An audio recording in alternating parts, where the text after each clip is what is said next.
So ayan mga boss, papasok na po tayo sa ating pangalawang shop, So andito po tayo sa unang shop sa ating harapan ng bahay. Ayan, So dalawa po kasi yung ating shop, meron po tayong shop sa ibang barangay, So doon tayo nakapwesto. So ayan, yan po yung ating mga nire-repair, mga parts, Ayan, marami po tayong mga ina-upload sa ating YouTube tungkol sa pagre-repair ng mga gamit po natin sa bahay. Ayan, tulad yan, ayan, mga parts. Yung ating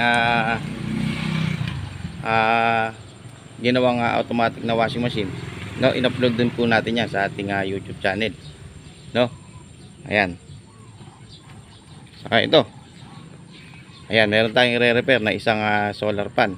I-upload din po natin yan sa ating YouTube channel, mga parts. Kaya kung hindi ka pa nakakapag-subscribe sa ating channel, mabuti pang mag-subscribe ka na para makakuha ka ng maraming idea sa pag-repair.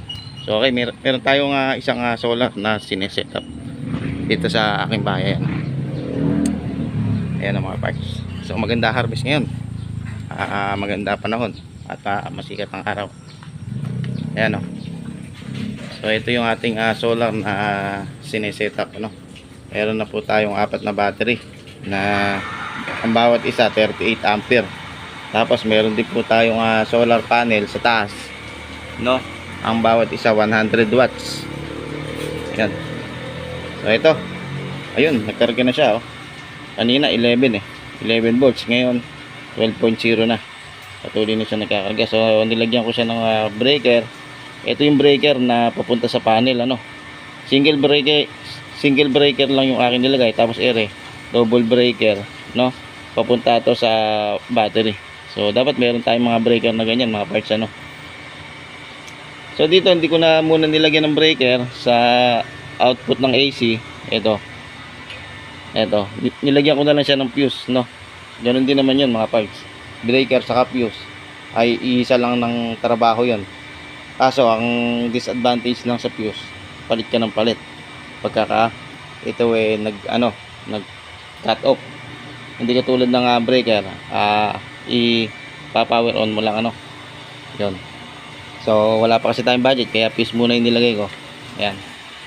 So meron tayong 2000 watts na inverter, pero hindi ko alam kung totoong 2000 watts yan.